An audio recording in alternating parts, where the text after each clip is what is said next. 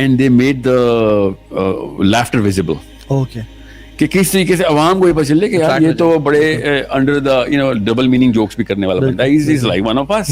Relatability کے بالکل اسی طریقے سے ڈونلڈ ٹرمپ نے یہ جو بس کے اندر جو نا نازیبا بکواس کی تھی نا, اور جو کہ پوری امریکہ وائرل ہو گئی تھی کہ یہ کیا بات کر رہا ہے, I can't even use that, everyone knows that. اور بلی بش کے ساتھ جو اس کی آڈیو وائرل ہو گئی تھی, ویڈیو ہی تھی ایکچولی, وہ بائی ڈیزائن تھی. Everyone who knows Edward Bernays knows کہ یہ ٹیکنیک ہوتی ہے پروپیگنڈا آگے کرنے کی. میں واپس خیر میں سورس پہ جا رہا ہوں, کنزیومرزم پہ آتا ہوں. دے ایکچولی میڈ شیور کہ پروڈکٹ کو, اس کی ذرا ہسٹری 20 سیکنڈ میں آپ کو بتاتا ہوں کہ امریکہ اس سے پہلے لیس دین 500 آئٹمز ہاؤس ہولڈ ہوتا تھا. 500 آئٹمز ہاؤس ہولڈ کا مطلب ہے اس وقت اسٹوڈیو میں نا کم از کم کچھ 500-700 چیزیں پڑی ہیں خالی اسٹوڈیو میں. اس بلڈنگ میں تو میں تعداد نہیں کرتا. اس وقت American average household 300,000 items per household پہ ہے. اس میں پینسل بھی آتی ہے, چابی کی چین, کپ, ٹیبل, سب. 300,000 items per house hold average ہے اس وقت. یہ 500 آئٹمز کا مطلب ہے ایلیٹ تھے آپ. اور کامن سینس کی بات ہے, آپ کو 90% آپ کے گھر کی جتنی بھی چیزیں اس کی ضرورت نہیں پڑی. لیس دین 1% آف دا ٹائم آپ وہ والے آئٹم استعمال کرتے ہیں جو گھروں میں ہم نے اسٹور کیے ہوتے ہیں.